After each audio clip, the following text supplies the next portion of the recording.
Ora lá a todos e sejam bem-vindos a mais um episódio do podcast Passe e Desmarcação, podcast que já vai falar sobre a atualidade do futebol internacional. Convosco está Simão Rochinol, eu mesmo, e hoje não estou sozinho novamente, tenho a companhia já habitual do Camilo Gontarczyk. Olá Camilo, como é que estás? Fim de semana Olá, com muito futebol? olá Simão, muito boa noite. Sim, bastante futebol no fim de semana e durante a semana também, porque estamos a gravar aqui na quinta. E acontecerão muitas coisas do futebol nas ligas europeias que vamos com muito gosto comentar hoje.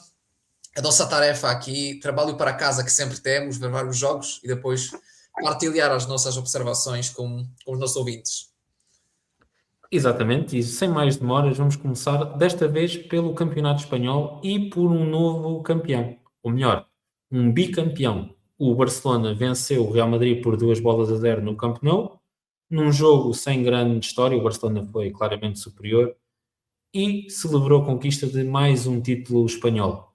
E não vou falar tanto do jogo, como eu disse anteriormente, acho que não foi um jogo com muita história, mas prefiro aqui focar naquilo que foi a campanha do Barcelona esta temporada e de mais um ótimo trabalho desenvolvido pelo Hansi Flick, que já está a dar continuidade àquilo que foi o que desenvolveu na temporada anterior, que foi a sua época de estreia no futebol espanhol.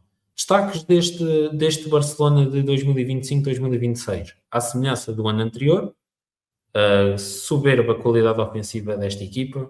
Lamine Yamal, para mim, o melhor jogador do Barcelona esta temporada, sem dúvida nenhuma. E até dá para ver como é o Barcelona com Yamal e sem Yamal. Nota-se perfeitamente a diferença e influência que o jovem jogador espanhol já tem no conjunto culé. Falar também do Pedri, que é o motor do meio campo blaugrana. Incrível os jogos que o Pedri tem feito.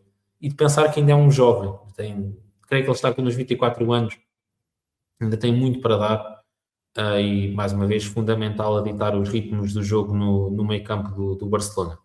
Falar também ainda de outros jogadores, Dani Olmo, que também teve a sua importância neste título, mas queria destacar também aqui a chegada de um jogador que foi muito importante em alguns jogos, o Juan Garcia. Veio do Espanhol para o Barcelona, primeira temporada num clube de alto nível, com todo o respeito pelo Espanhol, e faz uma temporada impressionante. Muitas boas defesas, algumas delas decisivas, impacto imediato no Barcelona, e é, talvez, seguro dizer, um dos melhores guarda-redes da atualidade. Faz uma ótima temporada. Um, e foi uma mais-valia aqui para o conjunto de Hansi Flick. Também destacar aqui algumas peças importantes, mais experientes. O Lewandowski, apesar de ter perdido aqui alguma preponderância, ia contribuindo com alguns golos. E também falar das chegadas no mercado de inverno do João Cancelo, que entrou também muito bem na equipa e que contribuiu muito, sobretudo com a sua qualidade do ponto de vista ofensivo e trouxe algumas coisas diferentes do que havia nas laterais do clube catalão. Em suma, é um título muito justo para o Barcelona.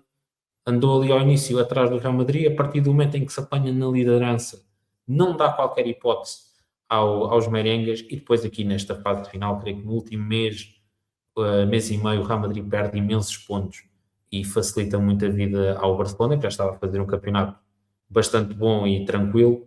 Com o Real Madrid a desaparecer de cena da luta pelo título, tudo se tornou mais fácil para o Barcelona. Camilo, o que é que tu identificas aqui neste Barcelona bicampeão? Uh, antes de passar a palavra, queria só dizer aqui, que eu me esqueci aqui de dizer, contrastar com o forte ataque do Barcelona, há que aqui também mencionar uma defesa que sofre muito também com os princípios de jogo arrojados de Hansi Flick. Isto é uma equipa que nunca abdica de atacar, tem sempre as linhas defensivas muito subidas e depois, por vezes, pode pagar com isso nas transições ofensivas dos adversários, como é evidente, e depois sofrer alguns golos. Para uma equipa que vai ambicionar e deve ambicionar conquistar a Liga dos Campeões, é aqui uma lacuna que deve procurar resolver. Agora sim, Camilo, desculpa aqui esta falsa passagem de bola, vamos dizer assim. O que é que achaste deste Barcelona e quais foram os principais destaques desta equipa? E, então, Simão, acho que sobretudo o que tinhas mencionado, Lamine Yamal foi MVP desta equipa na Liga Espanhola em geral, porque foi um futebolista decisivo em vários momentos na equipa blaugrana. E gosto também imenso, gostei da época do Ferran Torres, que também marcou 16 golos. Futebolista que não se fala tanto, por ser muitas vezes suplente, que entra na segunda parte, mas que também é futebolista decisivo. E quem mais? Rafinha tinha bons momentos, sem dúvida. Não era futebolista que tinha, digamos, a época toda o mesmo rendimento, porque desapareceu em alguns momentos, digamos, mais importantes também. E ficou lesionado em abril, praticamente não jogou. Acho que ficou, mas tudo lesionado mesmo. Voltou há poucas semanas atrás, mas antes da lesão, tinha grandes jogos na Liga dos Campeões contra o Newcastle, quando ele marcou 2 golos e tinha 2 assistências. Marcou contra a Sevilha 3 golos, golo contra o Atlético, também marcou contra a Real Madrid. Tinha muito bom início do ano, depois desapareceu um bocadinho o Rafinha, mas também acho que vale a pena destacá-lo. Quem mais? João Garcia, guarda-redes, contratado do Espanhol, futebolista que também não se esperava muito, diria eu, porque era futebolista de uma equipa muito boa, guarda-redes bem reconhecido no espanhol, mas conseguiu dar um passo em cima, digamos assim, e mostrou que é um futebolista, guarda-redes com muito potencial e que garante esta tranquilidade na baliza do Barcelona. E pontos negativos também queria destacar, porque há futebolistas que começaram bastante bem, mas depois desapareceram. E Ronny Bargi, o sueco, 20 anos, ultimamente muito criticado, tem sido um futebolista nas últimas semanas muito criticado pela imprensa espanhola também, sem grandes números, futebolista ainda jovem, curiosamente estava muito perto de assinar com o Futebol Clube do Porto, mas optou pelo Barcelona pelos motivos muito, muito claros, um clube de outra dimensão, digamos assim. E diria, além do nível técnico, não se nota que é um futebolista que pode ser um decisivo na próxima época, ainda muito jovem, mas perdeu o protagonismo. Rashford, mais um nome que é um grande suplente, óbvio, mas não é futebolista para ficar no Barcelona, porque o Aston Villa pede 60 milhões de euros, que é muito, muito dinheiro por ele. Acho que não vale a pena. E eu, um bocadinho contrário ao que disseste, eu criticava um bocadinho o Lewandowski, porque tem 13 golos marcados, mas tenho esta noção que ele, em jogos grandes, desapareceu um bocadinho, tinha dificuldades com as lesões, e mesmo ontem, que foi um jogo óbvio, já não se decidia nada, o Barcelona já avançou o título e perdeu contra o Alavés, fora de casa. Lewandowski passou desapercebido, invisível, sem contactos de bola, sem remates praticamente, num jogo com a equipa muito, muito inferior, porque a Alavés luta pela manutenção. Por isso eu diria a estes 3 futebolistas que fiquei desiludido com eles, esperava muito mais. E também um bocadinho mais do Baldé que entrou no Barcelona, se não me engano, há 5 épocas atrás, era titular, e depois perdeu cada vez mais protagonismo, também graças a João Cancelo, que na minha opinião foi um grande reforço do Barcelona, não foi futebolista tão fundamental, mas deu mais uma opção a Hansi Flick de fazer quer na aula esquerda, quer no corredor direito, ter mais opções tanto na defesa como no ataque, porque sabemos que o João Cancelo é um futebolista com grande cruzamento e bastante boa definição. Então, foi este resumo do Barcelona, muitos futebolistas jovens da La Masia que também receberam oportunidades nesta época, e também grande época do Pedri. E acho que é tudo o que eu queria falar do Barcelona, o vencedor justo do título. E já se sabe que o Barcelona, no mercado de verão, vai procurar o número 9 ponta de lança, porque Lewandowski vai sair para uma liga menos competitiva, não vai ser futebol português, mas o Barcelona está à procura de um futebolista do perfil Julián Álvarez, que parece neste momento muito, muito complicado.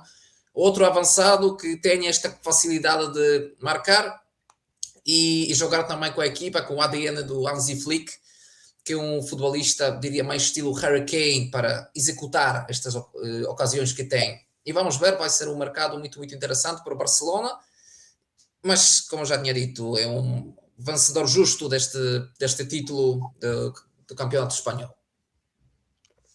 pequena à parte, para quem não, para quem está nos a ver em vídeo, foi a minha gata que acabou aqui de passar, acontece. Isto, quem vive com gatos está sempre sujeito a aparecer estas intervenções, mas deixando aqui este parênteses à parte.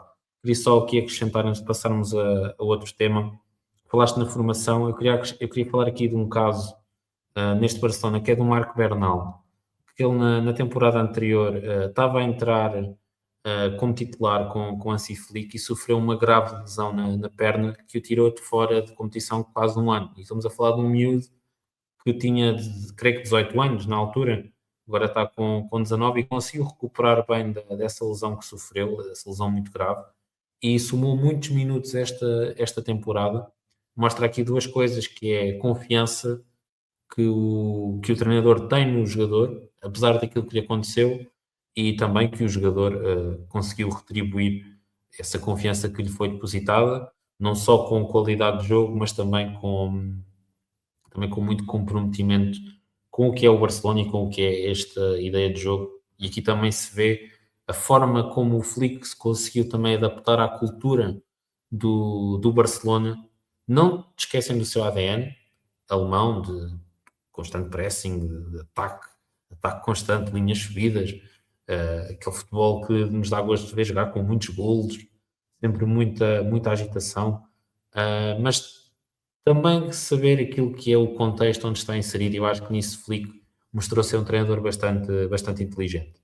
Antes de sairmos da Liga Espanhola, falar aqui um bocadinho também do Real Madrid, porque não sei se concordas, Camilo, mas o Real Madrid até estava a discutir o título e de um momento para o outro, tudo aquilo que está a acontecer no clube madrilenho, e agora também tivemos aquelas declarações bombásticas do Florentino Pérez, a instabilidade à volta do treinador, guerra no balneário, não querendo, não é uma expressão um pouco pesada, mas que serve bem para descrever o que está a passar dentro do clube merengue. A dada altura, o Real Madrid acabou para a disputa do título e temos vindo aqui a falar que o Real Madrid, em termos coletivos, é uma equipa que joga muito pouco, tem poucas rotinas coletivas, vive muito da capacidade individual de alguns jogadores.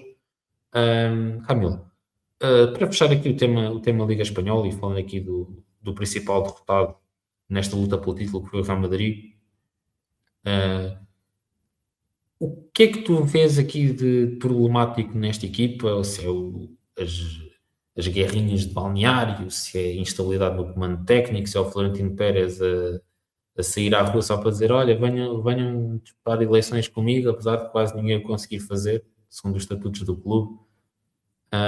O Real Madrid, para quem há 2 anos pensava pode dominar a Liga Espanhola, hoje vive uma situação bastante diferente.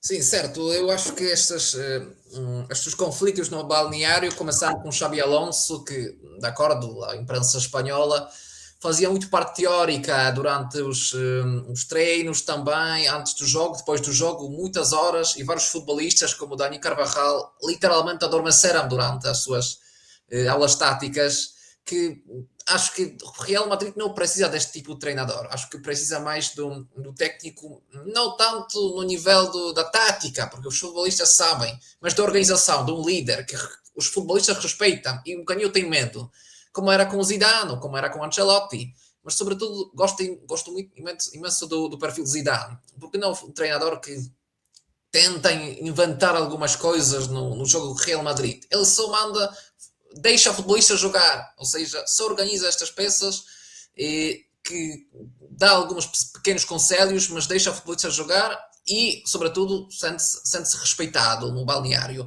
Com Xabi Alonso não acontecia isso, ainda menos com Álvaro Arbeloa, e tudo caiu, digamos assim, no início de abril.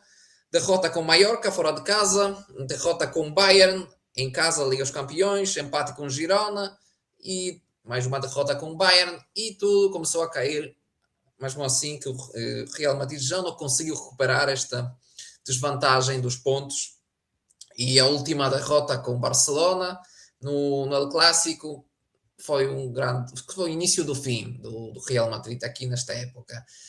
Acho que é uma equipa que precisa de um líder como o Sérgio Ramos, por exemplo, ou pelo menos Casemiro, Neste momento não consigo ver nenhum futebolista assim. Fede Valverde não é bom exemplo, nem Tchouaméni também. Kylian Mbappé, na minha opinião, não está muito focado no Real Madrid, está muito focado no aspecto da vida pessoal, que não facilita, porque, claro, cada futebolista, o ser humano, precisa também o lado pessoal, mas como temos grandes exemplos, como Cristiano Ronaldo, estava muito focado no futebol, na carreira no Real Madrid, e por isso ganharam 5 Champions. Eu ouvi uma anedota sobre Ronaldo também, comparando com Mbappé, que quando Ronaldo desperdiçou um penalti contra o Rayo Vallecano, acho que em 2011, depois ficou em Valdebebas praticar 50 penaltis seguidos para não desperdiçar nenhum. E conseguiu 50 seguidos marcados. Que não é fácil, não é fácil. Só mostra a diferença. E Mbappé, o que faz Mbappé? Sai com a modelo espanhola, Esther Esposito, e depois é apanhado pelo taxista na cidade de Madrid. Não é bom exemplo, não é bom exemplo.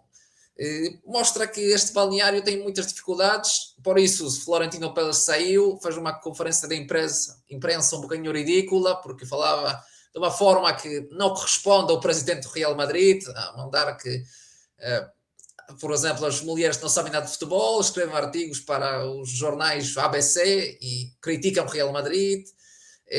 Não é forma que se espera do presidente de clube, de uma instituição tão enorme que o Real Madrid. Por isso, acho que o tema Mourinho é muito quente e seria uma aposta lógica. Neste momento não consigo encontrar outra notícia de outro treinador que tenha interesse em assumir o comando do Real Madrid. Mas, sem dúvida, foi uma época muito, muito complicada. Contratações nem sempre acertadas, como o Mastantuono. A Argentina custou 40 milhões de euros, praticamente não jogou. Foi 99% do tempo suplente. Acho que é muito dinheiro e esperava-se muito mais. A organização da época não era boa e tudo caiu depois da destituição do Xabi Alonso. Entrou a Arbeloa com algumas dificuldades, parecia que está num bom caminho e outra vez caíram assim para baixo. E também, graças ao Benfica, que marcou este grande jogo da Liga dos Campeões. E depois, nos jogos contra o Bayern, contra Mallorca, Girona, tudo começou a correr mal às equipas dos merengues e por isso fiquei muito desiludido pelo Real Madrid, porque com tantas estrelas espera-se muito mais. Mas às vezes acho que é preciso ter primeiro uma equipa e depois as estrelas, que nesta ordem, como o Paris Saint-Germain é um bom exemplo disso, com o trio Dembélé, Neymar e o Messi não conseguiram fazer, não era Dembélé, aliás, era Mbappé, Messi, Neymar, Mbappé. E não conseguiram ganhar nenhum título, digamos, importante na Europa, que é a Liga dos Campeões. Depois de saída dos três, conseguiram fazê-lo com uma boa equipa, com um bom coletivo. E isso acho que é uma receita do Real Madrid também. Se Mbappé fica ou não, adeptos dizem, claro, 50 mil petições dele sair do Real Madrid, não é coisa pequena, digamos assim, é bastante, tem influência entre os adeptos que eles não querem Mbappé no Real Madrid. Obviamente acho que vai ficar na mesma. E pronto, foi uma época bastante complicada para o Real Madrid, muitas apostas que não foram bem escolhidas e temos aqui mais uma época com dominação do clube catalão.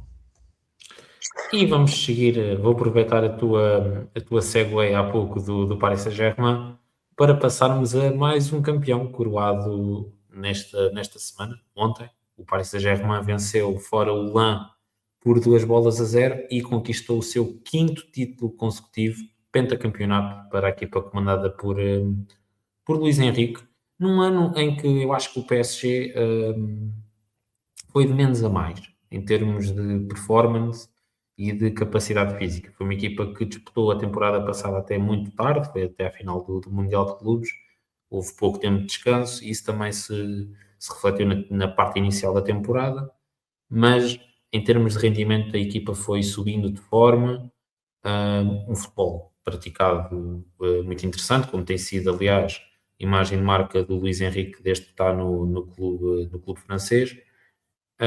E foi um campeonato um pouco mais tremido que o anterior, ali com o Lens sempre muito próximo. Acho que há aqui duas coisas que se deve falar. O PSG pontuar menos ou um bocadinho menos do que é habitual, e depois o Lang fez uma campanha ali muito perto daquilo que os parisienses fizeram também. E daí termos esta luta, vamos chamar assim uma luta pelo título, a determinada altura o Lang esteve à frente do Paris Saint-Germain. Destacar aqui jogadores individuais. Eu acho que o PSG, em comparação com o ano anterior, teve um problema aqui complicado, que foi na baliza, perdeu Donnarumma e o Chevalier não correspondeu às expectativas, foi o Safonov a agarrar o lugar. Eu creio que o Safonov é um bom guarda-redes, mas ainda assim muito aquém do que havia anteriormente no clube. E destaques individuais positivos vão para os habituais nomes. O Nuno Mendes faz uma época excelente novamente, o Vitinha, o João Neves. Creio que o João Neves tem uma evolução ainda maior esta temporada. Não, nós olhamos para o João Neves, já não é o mesmo que apareceu aqui em Portugal no Benfica, aquele jogador que trabalhava muito no meio campo, fazia tudo e mais um pouco, era aquela formiga de muito trabalho no meio campo. Hoje em dia já é um médico, também é capaz de aparecer em zonas de finalização, define muito bem no último terço, com golos, com assistências. É um complemento perfeito para o Vitinha, que é um pensador de jogo formidável. Se alguém disser que o Vitinha é o melhor jogador do mundo no meio campo, eu não consigo discordar disso, sinceramente. É certo que há Pedri, é certo que há outros médios com muita qualidade, mas o Vitinha está lá disparado nos melhores do mundo. E depois aquele ataque faz milagres. O Kvaratskhelia, o Désiré Doué, o Dembélé, pelo meio ainda há o Gonçalo Ramos, que também não joga assim muito, se formos a ver, e mostra bem também a oportunidade que o PSG tem. E depois a capacidade de introduzir alguns jogadores jovens da formação na equipa, o Zaire Emery, o Mayulu, entre outros jogadores. Também um É Baie, que ontem um golo também também. também um Baez, estava-me a esquecer dele, obrigado Camilo. É uma equipa que está a conseguir explorar muito bem as suas principais referências, estrelas. Anteriormente haviam super estrelas que não faziam o coletivo funcionar, hoje temos estrelas que fazem o coletivo funcionar e estrelas que se fazem estrelas a trabalhar juntas e num balneário muito mais harmónico, com muito mais harmonia, digamos assim, em termos de conjugação de vontades. E Luís Henrique fala muito disso. É uma equipa que entende muito bem o que o treinador quer, entende a mensagem, é capaz de a reproduzir em campo e os resultados estão à vista, mais do Campeonato Francês, possivelmente mais uma Liga dos Campeões, é talvez uma das melhores equipas desta década, sem dúvida nenhuma. E antes de passar a ti, Camilo, quero só aqui comentar uma coisa que a mim me fez muita confusão. Não é responsabilidade dos jogadores, não é responsabilidade do PSG, mas eu não compreendo como é que o Dembélé é eleito o melhor jogador da Liga quando é apenas titular em 9 jogos. Deve ser talvez das coisas mais bizarras dos últimos tempos. Isto não é falar da performance do jogador, é certo que o Dembélé, quando está em campo, mostra muita qualidade e rendimento, mas quando não estás muito tempo em campo, é difícil mostrar rendimento. Portanto, eu não percebo como é que o Dembélé globalmente foi o melhor jogador da Liga. Mas isto, lá está, é um prémio atribuído através de votações, é uma questão democrática da coisa.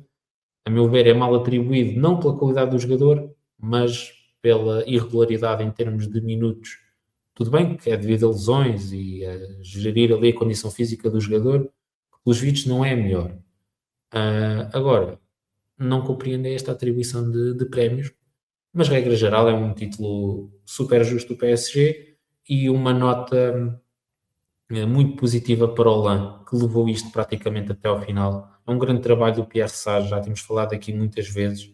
Consegue o acesso direto à Liga dos Campeões, discute até à 33ª jornada, se não me engano, o título com o Paris Saint-Germain, e Certo. isto por si só merece todo o tipo de elogios.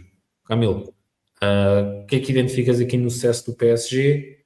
E eu sei que tu estás muito também impressionado com este trabalho do LAN em 25-26. O que é que destacas aqui desta luta pelo título? Então, eu, sobretudo, falaste muito bem do Paris Saint-Germain, eu concordo e, sobretudo, contigo na questão do futebolista do ano, Ligão, que também não percebo bem como é que Dembélé, com 10 golos só, foi eleito o melhor futebolista da Ligão. Acho que por ser francês também pode facilitar, não sei, ou por ter grande época na Liga dos Campeões, porque aqui, simplesmente, quando olho pelos números, E não só vejo futebolistas melhores. No campeonato francês, atenção, não estou a falar da Liga, de todas as competições. No campeonato francês, diria que a Vitinha merecia mais. Ou algum futebolista, por exemplo, do Lens, que Eduardo, que marcou 12 golos. Ou Lepol, que foi eleito, marcou 20 golos, que é o melhor marcador da prova. Do Rennes, que também não era tão óbvio. Quem diria que futebolista que estava há vários meses atrás na Liga 3, na terceira divisão francesa, tornaria-se o melhor marcador da Liga Francesa, de Ligue 1, Le Paul. Acho que dava mais jeito a atribuir este título a outro futebolista. Pode ser do Paris Saint-Germain, mas não necessariamente do Dembélé, que, como já tinhas mencionado, diria a época toda era suplente. Por isso aqui concordo com o teu ponto de vista. E, como já tinhas falado do Paris Saint-Germain, eu quero falar mais do Lyon. Fiquei muito impressionado da forma como é que eles contrataram os futebolistas e depois implementaram as ideias do Pierre Sage, com vários futebolistas, por um lado jovens e por outro mais experientes, com já bagagens de experiências de campeonatos diferentes, como o Florian Thauvin, que tinha uma grande época, e também Simon, o futebolista do Senegal, que passou pela Premier League, Stoke City ou Rangers, e aqui apareceu também na Liga Francesa. E futebolistas muito jovens, por exemplo, o central Baidu, austriaco, muito interessante, desta escola de futebol do Salzburgo. Normalmente vem futebolistas muito jovens, com muito talento. Ou, pelo menos posso dizer também o português, que entrou foi no último jogo, não penúltimo jogo, e marcou o golo e garantiu a Liga dos Campeões ao Lens, que foi se não me engano, Mesian Soares, 16 anos, acho que tem meio portuguesa, entrou e marcou o seu primeiro jogo, e neste momento o único jogo oficial pelo Lyon, que mostra que o Lyon é muito bem conhecido pela escola de futebol, pela formação, e além do bom nível do scouting, também conseguem criar em casa o grande talento e mostrar ao mundo que o Lyon é uma fábrica dos futebolistas jovens e com muito potencial. E falando do Ligue 1, acho que também queria falar aqui no ponto negativo do Nantes. Nantes, não falo francês, mas acho que se pronuncia assim, Nantes.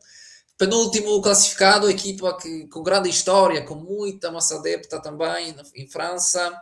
Infelizmente desceu depois de 8 épocas, com Anthony Lopes, que também fazia parte do plantel de Portugal em 2016. Uma pena, porque os clubes com grande história, infelizmente, nesta época, em vários campeonatos, têm imensas dificuldades.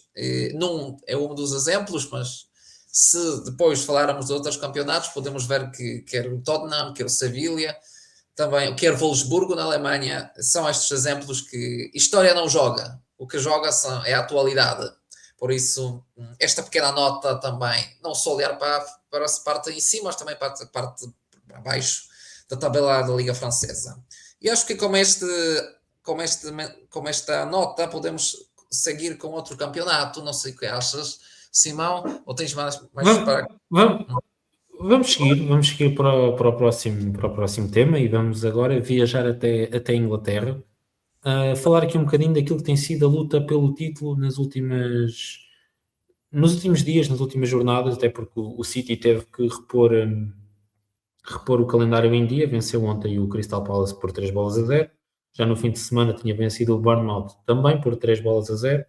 O West Ham o Arsenal venceu em casa do West Ham por 1-0, num jogo muito disputado até ao final, um lance também muito polémico.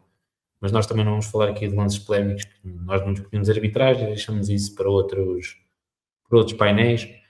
Falar aqui de jogo jogado, que é o mais importante. Começando pelo Manchester City, que está na perseguição ao Arsenal, depois daquele empate contra o Everton, naquela que foi talvez uma das piores segundas partes do Manchester City recentemente, muito mal.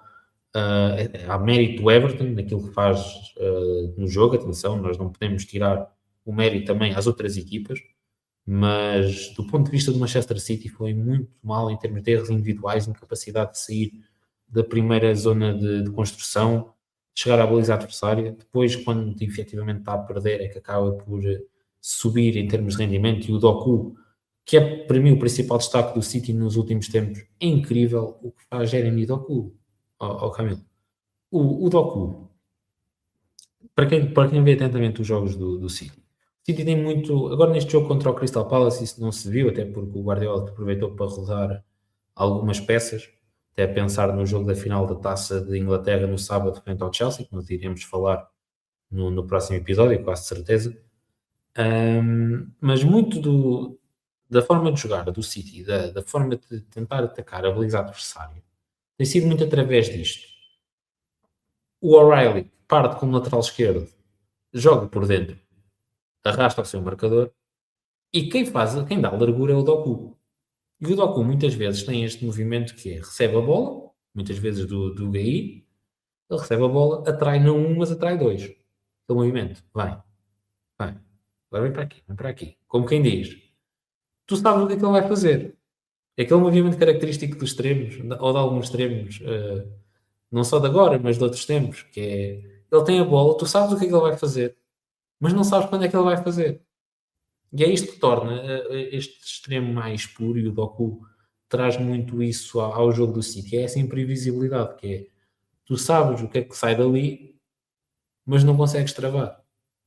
Quando ele é capaz de fazer isso, e depois, a definição que ele tem melhorado ano após ano, e esta época eu acho que melhorou imenso, em termos de definição, e prova disso é os jogos que tem feito mais recentemente, até contra o Brentford, ele volta a marcar um gol que dá ali uma vantagem ao City e que também descomprime um pouco a equipa, porque já víamos ali algum nervosismo associado para o 0-0, e isto se vai para minutos mais adiantados e podemos ficar aqui numa situação mais complicada.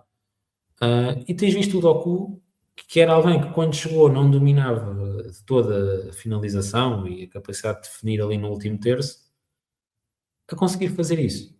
E acho que isso é muito positivo para o City e traz outras coisas diferentes ao jogo, como eu estava a dizer. Depois outros jogadores, não tens tido Rodri, o City não tem tido Rodri, também tem sentido um pouco a falta disso. Mas lá está, fora a exibição frente ao Everton no Goodison Park, acho que quer o jogo com o Brentford, quer o jogo com o Crystal Palace, o City foi claramente superior. E destacar agora em relação ao jogo do Palace, as duas assistências de Phil Foden, alguém que tem jogado muito pouco nesta segunda metade da temporada, fez uma ótima exibição, duas assistências, criou cinco chances para gol, se não me engano, só na primeira parte, frente ao Palace. Ninguém tinha feito isto ainda nesta edição da Premier League. Eu acho que o Foden é um jogador que pode ganhar muito agora com esta saída do Bernardo. Vamos ver o que o City vai fazer no mercado, mas o City deu um voto de confiança ao Foden. Acho que muitos clubes não eram capazes de fazer isto, de renovar com um jogador que está a ter uma temporada fraquíssima, e acho que é importante ter isto, temporada fraca do Foden nesta temporada. Isso aqui a redundância, peço desculpa. Mas em relação ao Manchester City, para finalizar, em relação ao que foi esta última semana, fora o jogo com o Everton, vitórias tranquilas, capacidade ofensiva melhor, defensivamente tem dado poucas chances aos adversários, lá está fora, aquela segunda parte terrível frente ao Everton. Acho que o regresso do Guardiola merece ser saudado. Eu ontem estava a ver o jogo do City, fui ver o 11, e eu digo Guardiola, não estava nada à espera, porque o Guardiola tinha partido a perna no início de janeiro, e em 4 meses já está a jogar, fez 60 minutos bastante bons. E é mais uma peça para Guardiola nesta parte final do campeonato, e eu diria que o City está bem para o que falta da temporada. Quanto ao Arsenal, eu acho que o Arsenal no jogo contra o West Ham faz um jogo o que tem sido muito habitual no Arsenal, é uma equipa que joga muito com o tempo, tenta aproveitar ao máximo os set pieces, as bolas paradas, não entusiasma de todo em termos ofensivos, mas depois aquela segurança que tem do ponto de vista da fisicalidade do jogo, de se impor do ponto de vista físico em relação ao adversário, de não conceder muitas chances. Isso também beneficia muito a equipa de Mikel Arteta, que está cada vez mais encaminhada para o título, numa luta que, como eu disse aqui muitas vezes, era para o Arsenal perder e não tanto para o City ganhar, até porque o Arsenal chegou a ter uma vantagem ridiculamente boa para a equipa de Pep Guardiola. Camilo, em relação a esta luta pelo título, Manchester City, o que é que destacas nesta última semana? E o Arsenal, o que é que também destacas destas duas equipas? E o que é que esperas da luta pelo título até ao final da época? Faltam duas jornadas. Sim, pois, acho que Manchester City tinha uma boa época, claro, com vários futebolistas interessantes. Eu, pessoalmente, sou grande adepto do Cherki, estilo de jogo dele, futebolista técnica muito, muito, muito forte. Não posso dizer que foi uma grande época dele, óbvio que tinha 12 assistências, foi muitos jogos titular.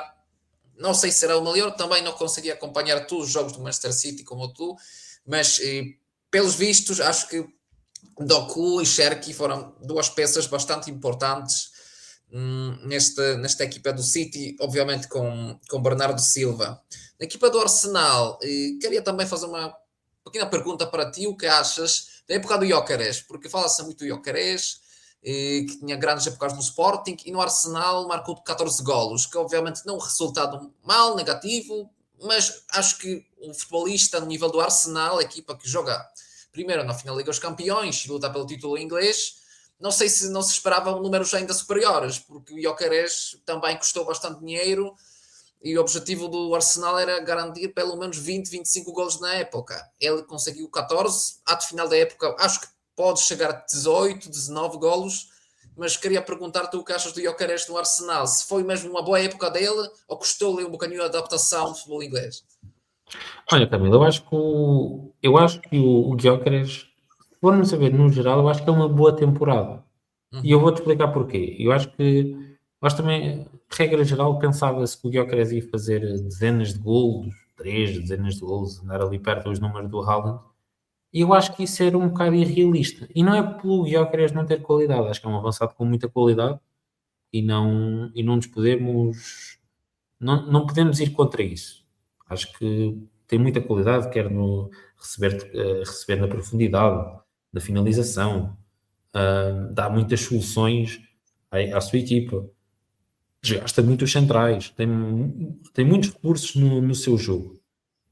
Agora, não podíamos esperar que fosse fazer tantos gols e porquê. Eu passo a explicar porquê. Eu acho que as pessoas também têm que perceber isto, que é as defesas em Portugal e as defesas em Inglaterra são completamente diferentes.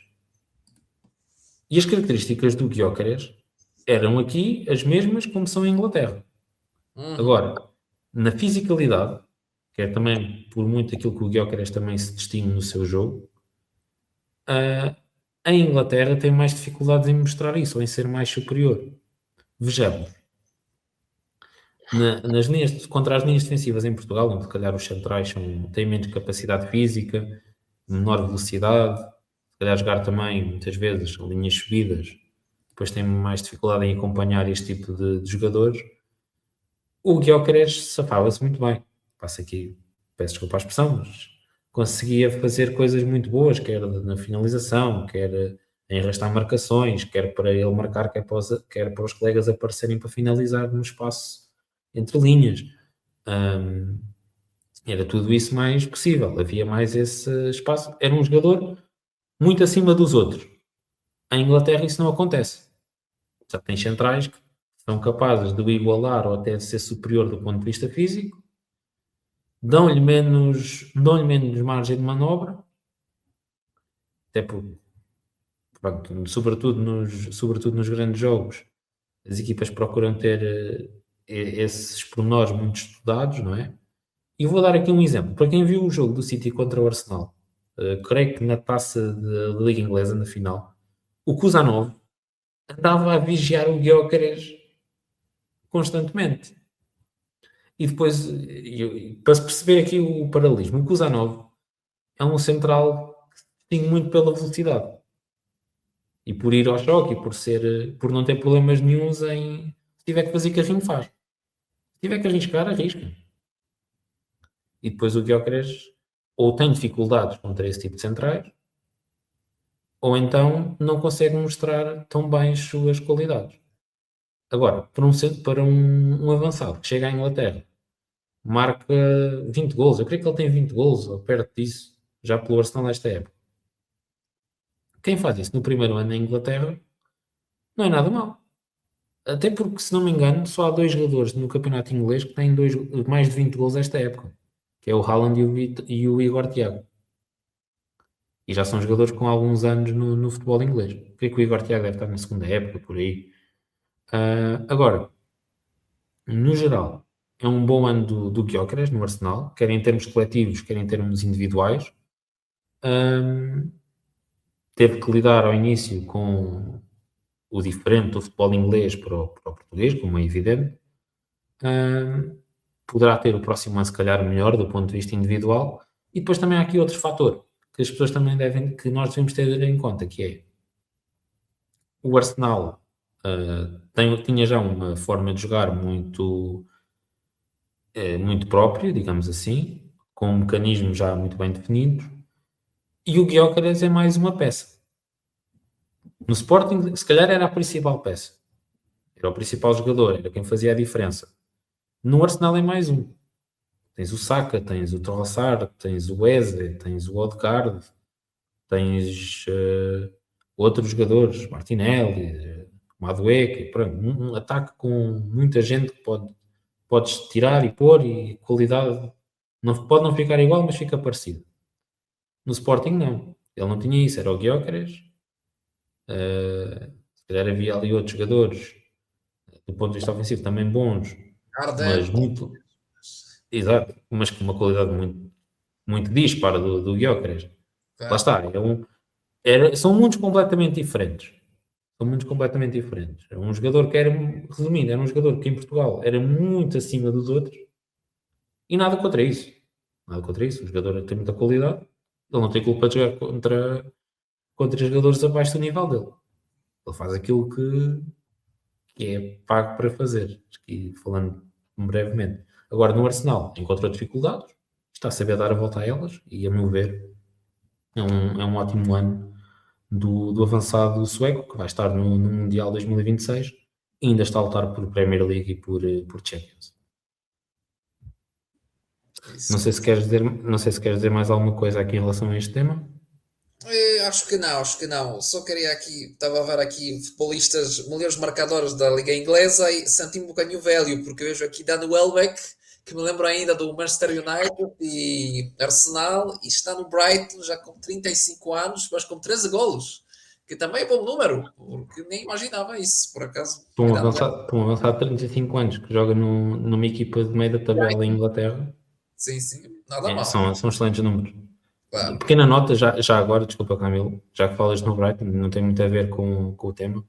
Destacar aqui o trabalho do Fabian Urzeller no Brighton. Treinador bastante jovem, mas com ideias e princípios de jogo muito interessantes e pode ter um futuro muito promissor à sua frente. Não sei se queres acrescentar aqui mais alguma coisa em futebol inglês. Acho que não, acho que podemos seguir. Se tens isto planeado, podemos seguir. Vamos seguir agora para a Itália e não tanto falar da Série A, vamos falar disso cara, no próximo episódio, até com mais clareza, até porque há coisas por definir em termos de lugares de Champions e de competições europeias. Mas é importante destacar que o Inter venceu a Lazio na final da Taça de Itália, fase a dobradinha, pela primeira vez desde 2010, ainda era Mourinho o treinador do conjunto Nerazzurri. É Chivo que faz isto, que faz esta dobradinha, uma vitória tranquila sobre a Lazio, creio que foi a melhor equipa no jogo, não há muitas dúvidas disso, na minha opinião. Falámos aqui na semana anterior do Inter e do sucesso que tiveram esta temporada. Camilo, uma dobradinha para Chivo no seu primeiro ano de Inter de Milão, melhor era impossível.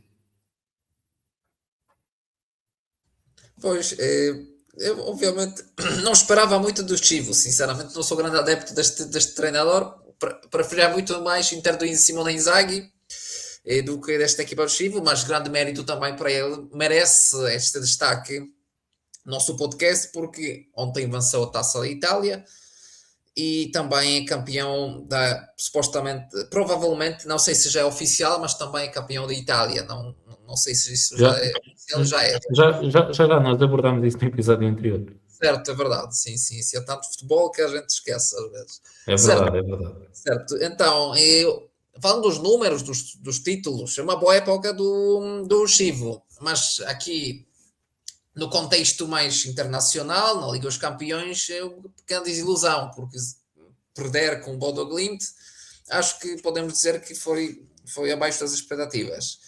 Na equipa do Inter, quem pode destacar?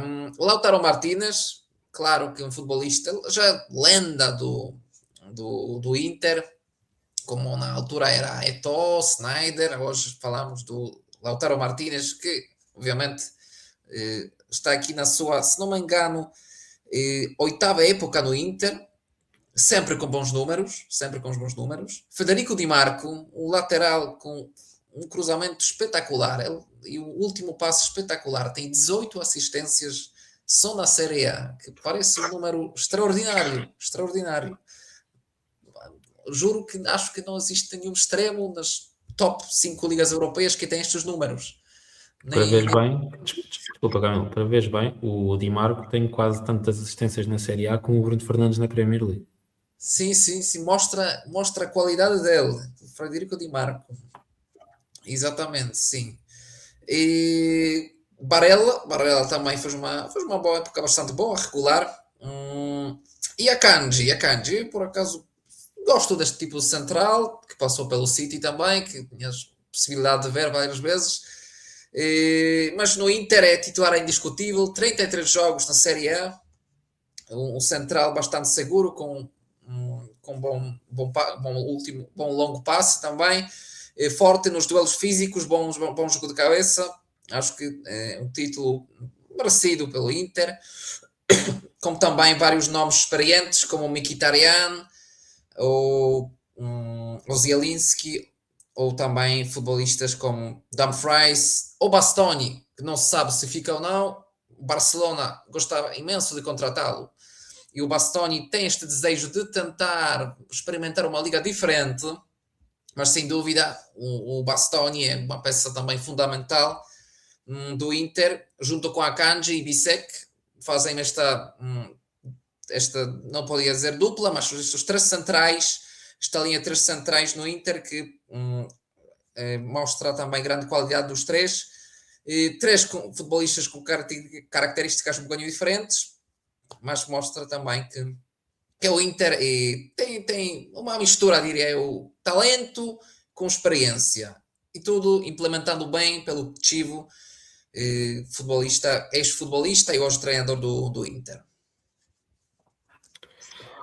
E seguimos agora para outro tema. Vamos aqui terminar o episódio com mais um episódio do Veteranos Elite. Não houve na semana passada, estávamos um pouco congestionados de tempo e como o Camilo estava a dizer e bem, o futebol está sempre a acontecer coisas, nós até nos esquecemos de coisas que aconteceram há mais alguns dias. O Camilo hoje traz-nos o Veteranos Elite. Camilo, quem é que tu nos trazes hoje para conversar sobre? Hoje quero trazer aqui Ivan Rakitic, futebolista croata que já acabou a sua carreira.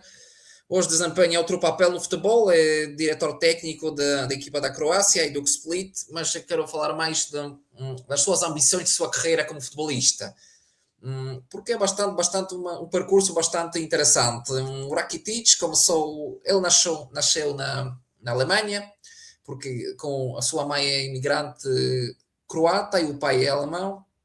Emigraram para a Suíça e jogou no FC Basel até assinar contrato com o Schalke. No Schalke tinha boas épocas, sobretudo na Liga dos Campeões também, e se não me engano ele chegou à meia final da Liga dos Campeões com o Schalke, e assinou pelo Sevilha e tornou-se uma lenda viva do Sevilha. Jogou na equipa de Andaluzia durante 2 vezes, digamos assim, tinha 2 etapas, 3 anos, depois foi para Barcelona e depois mais 2 anos em 2022 até 2023, 3 anos então. e era bastante interessante, porque o Rakitic, durante a sua carreira, já tinha várias possibilidades de sair, de deixar o futebol espanhol. Porque no início não percebia o idioma também, tinha dificuldades em adaptação, ele preferia futebol mais físico, como jogava na Suíça, na Alemanha, na Espanha, o futebol é mais técnico também.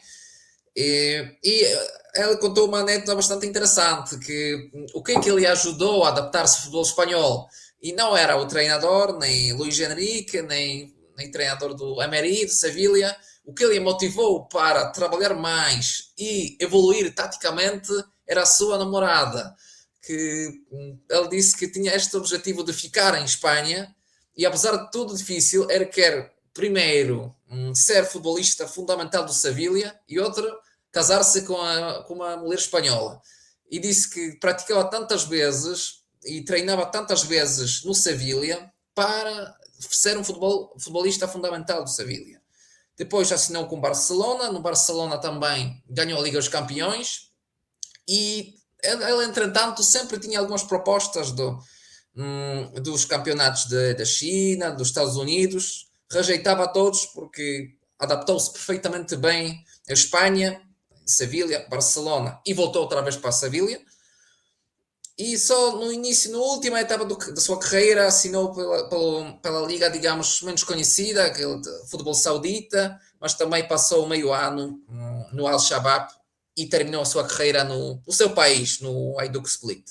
Ou seja, mostra aqui grandes ambições dele, do Rakitic, que apesar de dificuldades sempre mantinha o mesmo nível da competitividade, porque jogar no Sevilha da Liga dos Campeões e Liga Europa, não é Sevilha de hoje, e o Barcelona, que era o Barcelona de Luís Henrique, do Messi, Soares, Neymar, mostra, e o Rakitic era titular, atenção, mostra que Rakitic é um bom exemplo do profissionalismo do futebol, da ambição, e apesar das dificuldades que tinha no início, conseguiu adaptar-se e até o fim, digamos assim, até 35 anos, sempre mantinha o mesmo nível da competência, porque era titular na Liga Espanhola, que não é fácil, de futebolista que vem da liga totalmente diferente, que é a Liga Suíça ou Alemã.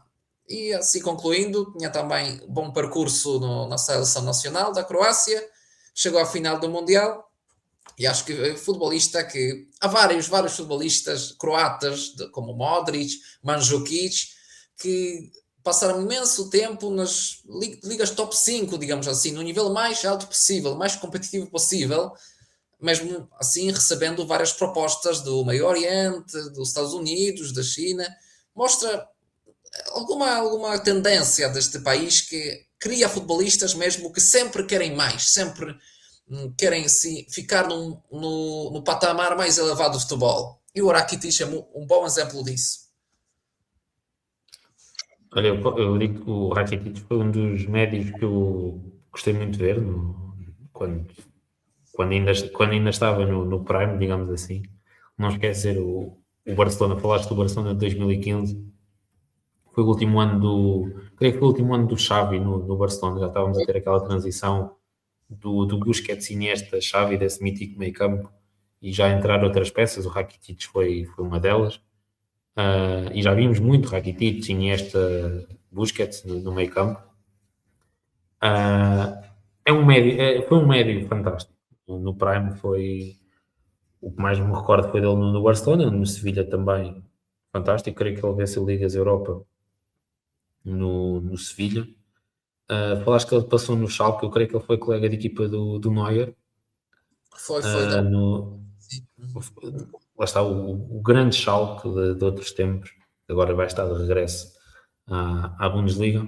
Um grande jogador, um grande atleta, aquele meio campo croata, com Modric, com Kovacic, no ataque o Mandzukic, o Ivica-Olic, o Perisic, Brozovic. o Brozovic no meio campo, depois também. Agora tens outros jogadores fantásticos também na Croácia. O Modric, não, o Rakitic não tanto, mas o Modric também poderia estar muito bem aqui nesta rúbrica, quem sabe um dia. É aquele jogador que tem 40 anos, mas podia ter. Diziam que ele tinha 20, eu acreditava. A energia está lá. Sem dúvida, nem parece. Mas sim, mais uma bela escolha. Para a semana espero termos aqui mais um craque para terminar aqui os episódios. E por hoje é tudo. Estamos aqui a conversar em termos de atualidade do futebol internacional. Camilo, mais uma vez agradecer-te por estares aqui presente a falar comigo sobre futebol. São sempre ótimas conversas. Para mim, para quem nos ouve, é sempre um gosto ter-te aqui e voltamos na próxima semana. Obrigado Até pelo lá. convite, Simão. Até a semana e que seja uma semana de muito futebol também. Exatamente, muito futebol, já sabem. Até lá.